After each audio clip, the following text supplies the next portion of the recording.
এক নাগাড়ে বৃষ্টির জেরে জেলার বিস্তীর্ণ এলাকা জুড়ে ব্যাপক ক্ষয়ক্ষতি। কৃষি জমি জলের তলায়। বহু কৃষক এখন আশঙ্কা করছেন এইভাবে বৃষ্টি হতে থাকলে ফসল আর ঘরে তোলা যাবে না। মহাজনের কাছে টাকা নিয়ে চাষ করেছেন, কিভাবে টাকা পরিশোধ করবেন চিন্তায়। বহু মাটির বাড়িতে জল ঢুকে বাড়ি ভেঙে পড়েছে ও বেশ কিছু বাড়ি ভেঙে পড়ার অবস্থায়। গ্রামীণ এলাকাগুলিতে নিকাশি নালা সংস্কারের অভাবে বহু বাড়ি জলমগ্ন। জয়পুরের আঙ্গারিয়া গ্রামের বর্তমান চিত্র।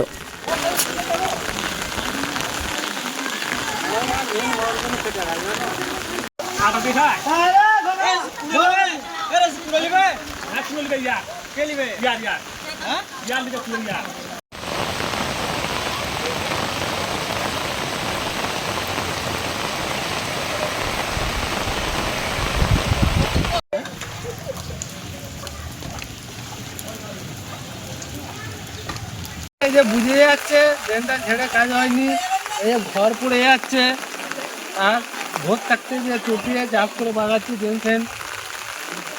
আমার বাড়ির ভিতরে পানি ঢুকে গেছে, ঘরের ভিতরে। হ্যাঁ, রাস্তা কেটে পানি বার করতে হচ্ছে। আর কি চাইছো এটার জন্য?